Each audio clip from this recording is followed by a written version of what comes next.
हरे कृष्णा। आज से भगवान कृष्ण की जन्माष्टमी को 5 दिन शेष है।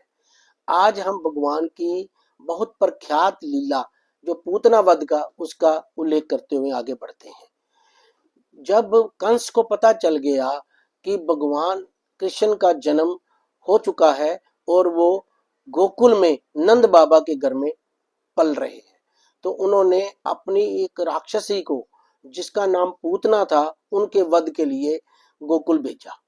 अब वो राक्षसी बहुत ज्यादा चालाक चुस्त थी और कई बच्चों का वध कर चुकी थी। वो अपनी माया से बहुत सुंदर स्त्री बन के उनके घर में गई। और हम भी देखते हैं नकली जो चीज होती है वो वैसे भी ज्यादा चमकती है। उसकी इतनी चमक दमक देके किसी ने उसको रोका नहीं। वो सीधा नंद भवन के अंदर वहां कमरे में चली गई जहां भगवान लेटे हुए थे। तो भगवान ने उसको आता हुआ देख के अपनी आंखें बंद कर ली। तो ऐसा कहते हैं कि भगवान ने इसलिए आंखें बंद कर ली कि वो नहीं चाहते थे कि मैं किसी ऐसी राक्षसी का दर्शन करूं जो मां बन के आई हो।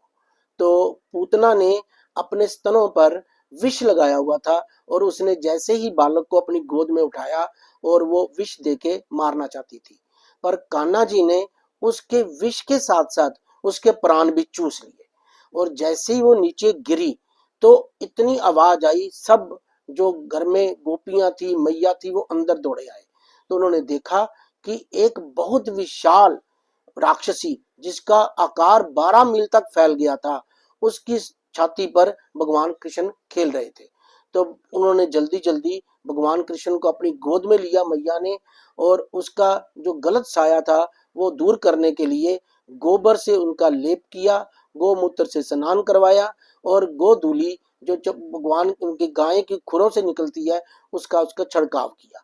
हम ये देखते हैं कि भले भगवान को इन चीजों की जरूरत नहीं थी, फिर भी गाय की महानता सिद्ध करने के लिए भगवान के ऊपर ये सब किया गया।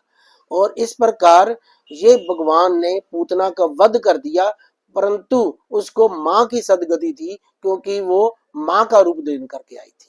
हरे कृष्णा।